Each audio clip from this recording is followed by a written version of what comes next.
Manchester United manager Erik ten Hag wants quick deals. Moses Caicedo now gets onto the radar for Manchester United.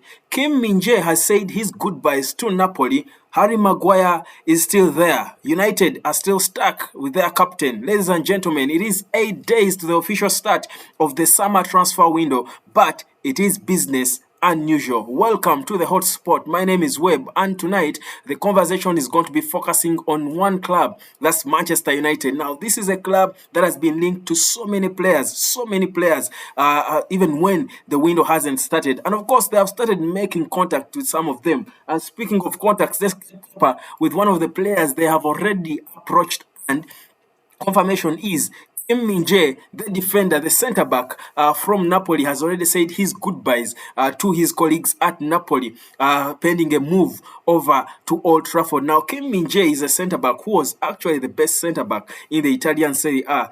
That is in this recently concluded season that his team Napoli did win. He's a brilliant centre back and a giant of a player. First of all, rock solid. So I'll not go into the details of why United want him, but the conversations have been going on, about whether United actually seriously do want this player. But reports coming through from Italy suggest that actually United sent scouts to monitor him. For a long time, they have been monitoring him, and he has been their number one target. Remember, United has always wanted to sign another major centre-back after realizing that their captain, Harry Maguire, is not going to get back to form. So they have always been looking at an option of a centre-back, and he has always been the number one option for Manchester United. And his release clause at Napoli is £45 million, not so much money for a player of his caliber, and United are willing to meet that release clause without negotiating that much. So he is a player who sooner than later will be joining Manchester United. He is certainly expected to add much to that team, like I'll show you at the end of the video. My probable starting team when or if Ten Hag makes all the signings he needs. But this man could be one of the first players Manchester United does go ahead to sign. In fact, it is believed that later on this week he might be undergoing a medical at Carrington. That is the centre back. But in the event that anything happens, and like I said, for me it's about 95% clear that Min-Jae is joining United, but anything could happen. If anything happened, Man United has still intent on signing a centre-back, and they have been looking at options. I mean, if you're a big club like United and you're going into a transfer window, you do not focus only on one player. You've got to have your A-class players and, of course, have a couple of options in case you fail to get your A player. So Manchester United has apparently been, putting their defensive options. If Min-Jae, their main player, happens not to come to United, they have been focusing on the French league, and they do hope that there are some good defenders in the French league who they have been monitoring. They don't want to release names right now because they do believe they have made huge progress in terms of signing their marquee, or rather their most preferred centre-back. So Min-Jae, £45 million is the buyout clause. He could be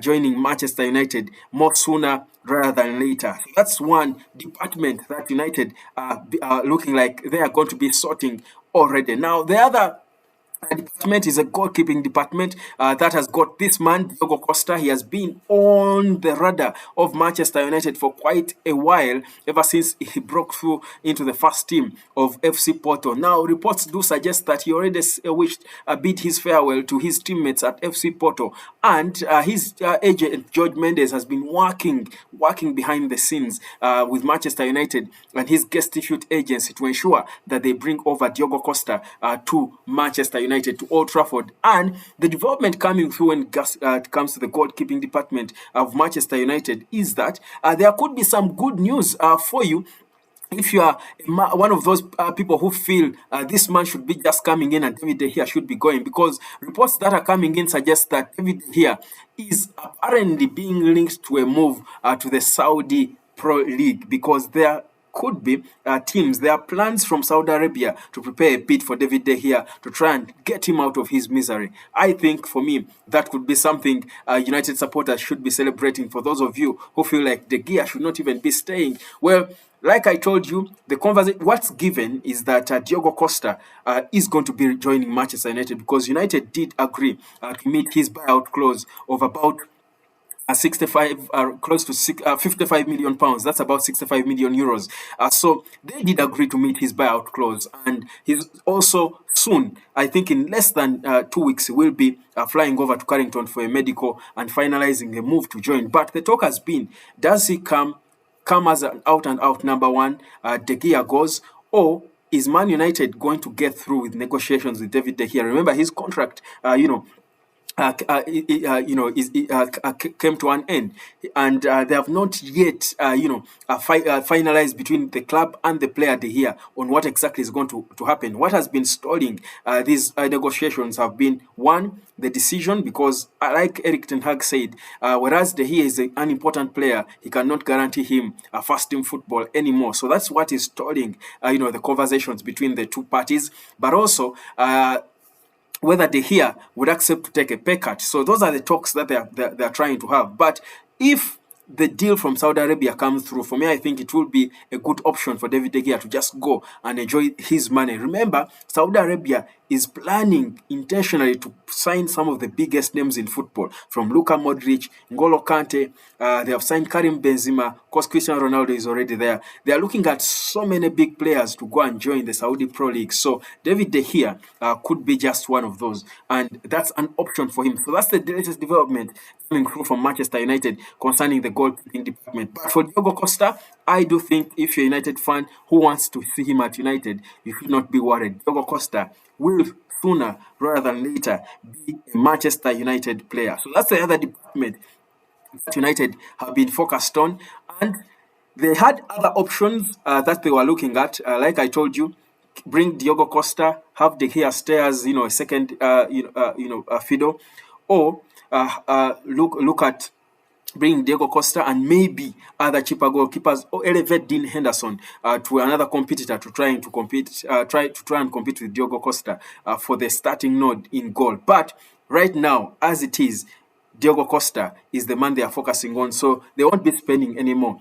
If they seal Diego Costa, which is I think at about 90%, if they do seal him, they won't be, I think, spending any more money on a goalkeeper. From that, we go to this man. Now, there is a huge twist that seems to be coming concerning Mason Mount and his move to Manchester United. He's been one of the players that, news broke through earliest that United were interested in. But the valuation of Man United, of Mason Mount, and Chelsea's valuation of the player day and night. The difference is day and night. There is a difference of close to 30 million pounds, because according to Chelsea, they value Mason Mount at about 80 million pounds, while United are saying the best they can give is 50 million pounds. Probably they could add on a Harry Maguire as an add-on, as a bonus, to make it close to 60, because Maguire right now would be valued at about 10 million. You would be lucky to get a team that would give you 10 million quid for Maguire. So the thing is, the latest coming through from Chelsea is that they are saying that if it's either 80 million pounds or bounce, that's their valuation of the player, that Man United should meet their asking price, or just forget about the player. So Man United do not feel like they could stretch that much and pay 80 million. They don't rate him that highly. They don't value him that much. I don't, personally, myself. I do think with a player left with 1 year in his contract, you would be sick to pay 80 million pounds for them. You'd rather wait patiently because in any case, I don't think Man United's biggest problem is the number 10 position, which Mason Mount plays best. I do think with Bruno Fernandes there, I do believe Fred, who by the way, Fred and McTominay as well, are not sure of their future. They're going to have conversations with them and see whether they will stay. But I do believe Fred is better playing closer to the strikers as well. You've got Christian Eriksen there. Never mind him getting lost in that game against Man City in the FA Cup final. I think Christian Eriksen is better as a number 10. So I don't think it's their biggest problem right now if they are trying to solve issues they've got. I do believe if Mason Mount is overpriced, I think they can do without him. For me, that's my honest opinion. So if Chelsea are holding out for, or they're trying to frustrate the player and keep him and lose him for free at the end of next season, for me, it's a good deal for Manchester United. They can be patient a little and not sign him. So that's the situation with Menton Mount. Now, the other department that United have been looking to bolster, of course, has certainly been the striking department. And we know that Eric Ten Hag made it clear, Man United made it clear that they do want to sign an experienced striker, the likes of, and the names that came up were Harry Kane and Victor Osimhen, but also sign a younger striker who could perhaps come and learn a few things after a few seasons, which for me I think is the better option for them. I think they should focus more on the younger striker who is close to world class or who is world class.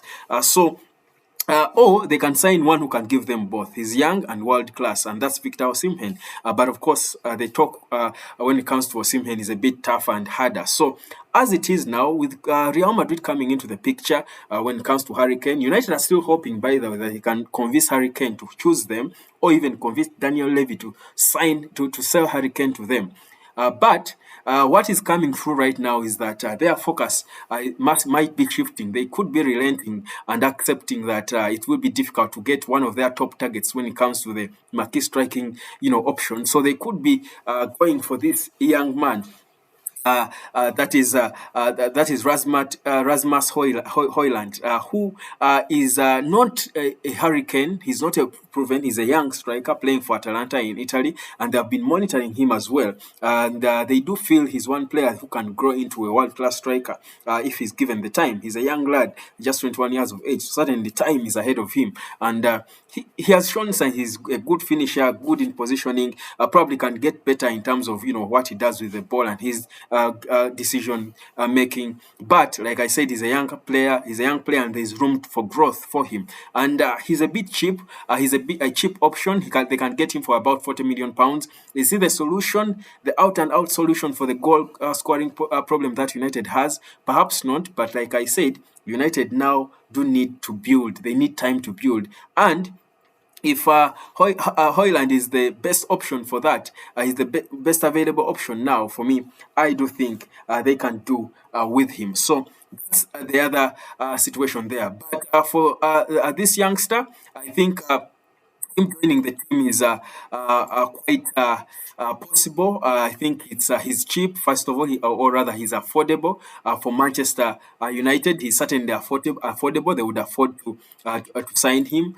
He's a bit tried and a bit said. I want to show you a few of his stats here, and how he rates when it comes to strikers, young strikers in the world right now, for you to see and have an idea of what this youngster is like, what is like, and what exactly he can add to this Manchester United team.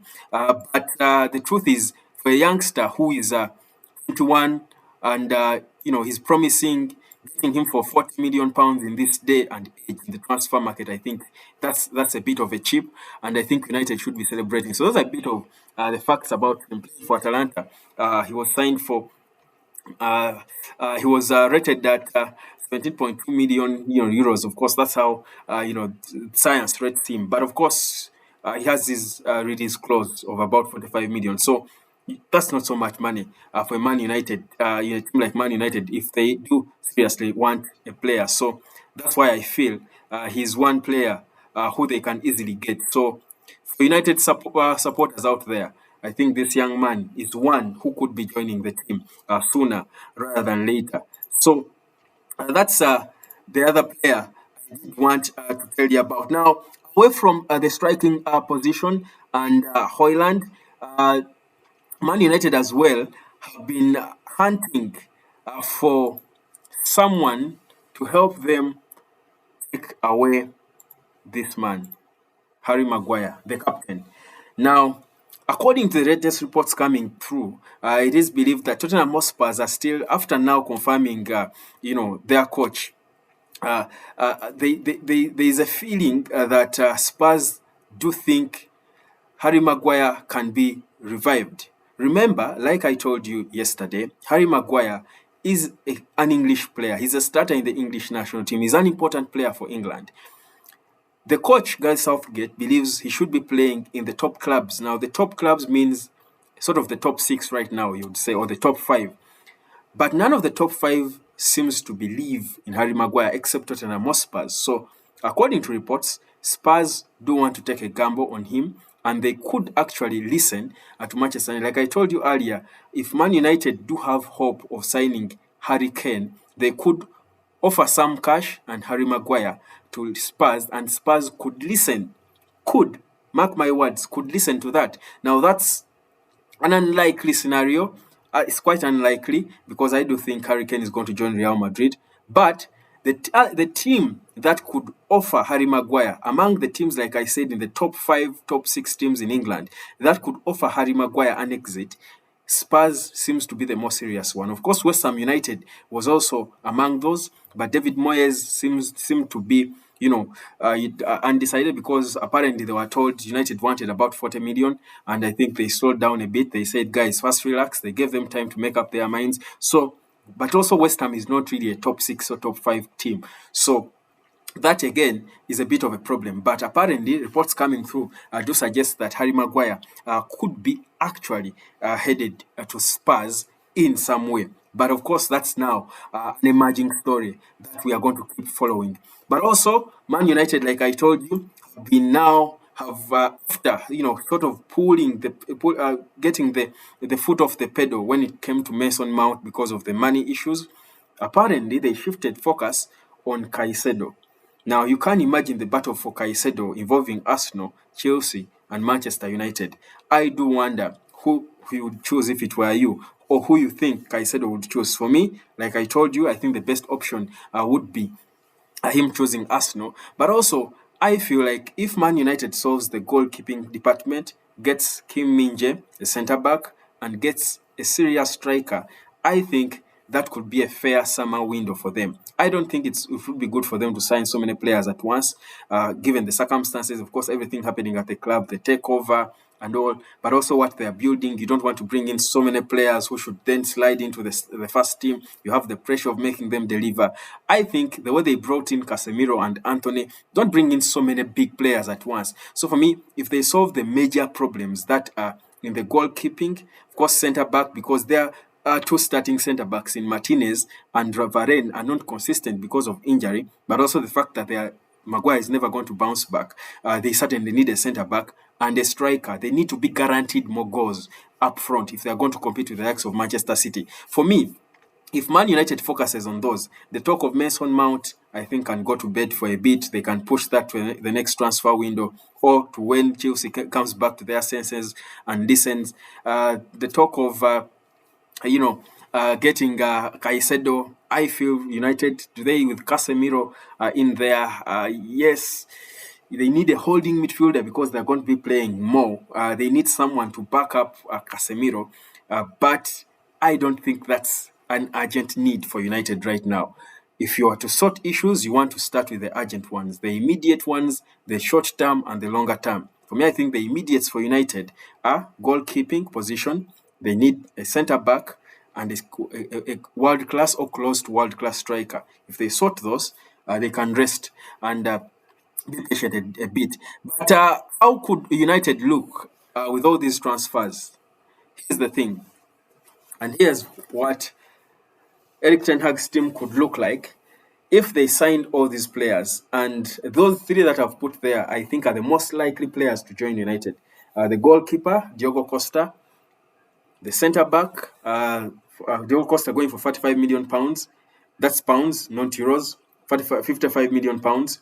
Then the centre back, Kim Min-Jae, 45 million, and Rasmus Haaland from Atlanta for 40 million. So that's a total of 85 plus 55.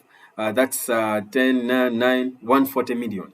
So Man United, remember, they were actually willing to spend 150 million euros on two players. That's Diogo Costa and Kim Min-Jae, according to reports, believable reports, trusted resources in England. But if they can spend 140 million pounds on three players in those three departments, for me, I think that would be good business.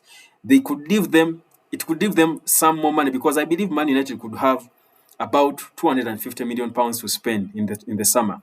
At least I believe that because they first of all already earned by finishing third. I think they earned about 175 million pounds. That's what they got for finishing third, close to that.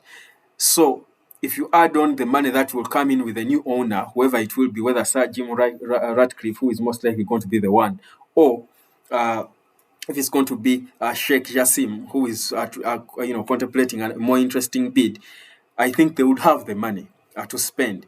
So for me, I think it would be good business for United if they first sorted the core departments, not so expensive options, but world class. I think the most expensive of options would be the Diogo Costa, who is a major need in goal because you start with sorting your goalkeeping issues. I think United would be looking good for me. That's how I think they could look. Now, with Mason Mount, I did leave him there because, again, things could change. The situation with Mount is being monitored to see what exactly, because United, like I said, they had focused more on him. Of course, in these transfers, if you're signing players, you want to first focus on a particular player, sort that one, and move on to the next. Because I mean, this is a big.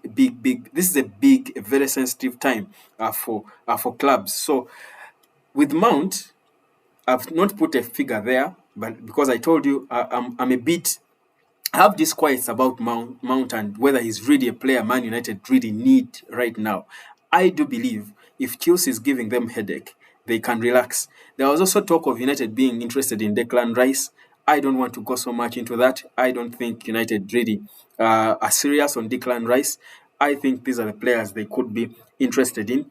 The only big question again then would be solving the striking problem. Like I said, Rasmus would not fully solve the problem.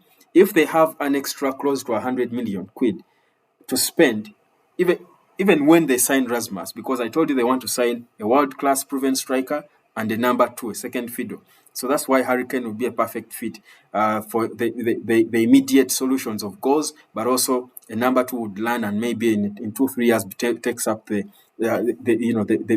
marquee role as the striker.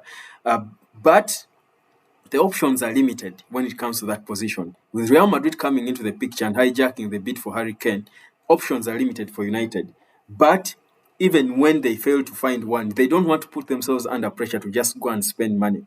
I do think that would be still a good business, and United would look better next season. They also they spoke of the young man, that is the French young man who many do liken to Thierry Henry in terms of how he plays. The young man called Rando Colomwani, who is a player who plays for Frankfurt in the Bundesliga. I'll tell you a bit about him. He's 24, but he's quite a different player. He's a more of a Thierry Henry type of player, and the way he runs around with the ball and stuff, he's sort of a different player. They're spoken of him as well as one of the other options going forward up front. But I do think United don't want, like I said, to sign so many players right now. I do think they do want to be a little, take it a little slower when it comes to these signings. Don't sign so many players at a go. Yet you're building something that is looking promising, because too many signings can disorganize what you're building. So for me, that's how I look at it. That's how I feel United could look with the most imminent signings that have been revealed so far. I do think that's how Manchester United could look. This is the young player I'm talking about who plays like Thierry Henry, and I'll tell you more about him. That's Rando Colomwani, who is another player. So those are the two youngest options they were looking at, Rasmus and Mwani, the Frenchman, but it seems they are going for Rasmus, that is from Atalanta. So that's a bit of what's going on with Manchester United and their transfer window. There is also, of course, like I spoke about players they are contemplating letting go of. I told you De Gea, apparently Saudi is planning a bid for David De Gea. We want to see. I think in the next few days we will be getting clarity on that, whether the bid will come through and how much it would be. Will it be attractive for him to, to just accept and leave? Then there's also, talks of Fred. They're having talks with Fred and Scott McTominay to see whether they offer them contract extensions. But also Anthony Martial as well. The injury-prone Martial is also one they are contemplating having talks with to make a decision on whether to keep them or let go of them. But of course, before you let go of a player or players, you want to know be sure of the players you want to bring in to replace them in their departments and how far you are. So I think that's a bit of what is stalling some of these talks and conversations with some of these players. So it's an interesting period for Man United, but that's how it is. But for me, I think there is a good progress. When the window opens in 8 days, that's on the 14th of June, I think United are going to go all out. Like I said, Erik ten Hag made it clear he wants quick deals because he does want to have time with his new players and his squad in the during the preseason to properly build what he wants to build. And we've seen that it's promising. So certainly there is no reason for him not to get what he wants. But the only issue now, the elephant in the room for United, is the ownership issue. We are again sort of going back to square one when it comes to these bids and stuff. I think Sheikh Jassim is also contemplating a new bid now.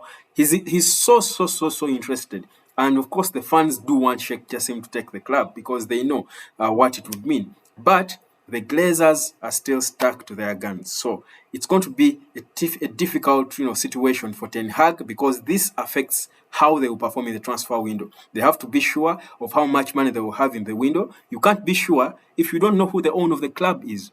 You can't focus. So it's a difficult place for Man United, and we do hope it doesn't disorganize the whole project that Erik ten Hag is building at Manchester United. Thank you so much. My name is Webb. This is the Hot Spot. I'll be back tomorrow, maybe, just maybe, with more breaking news and more updates concerning the transfer window that's fast approaching. And before it starts looking exciting as it comes, subscribe to the channel, share the video, and let's keep enjoying the Hot Spot here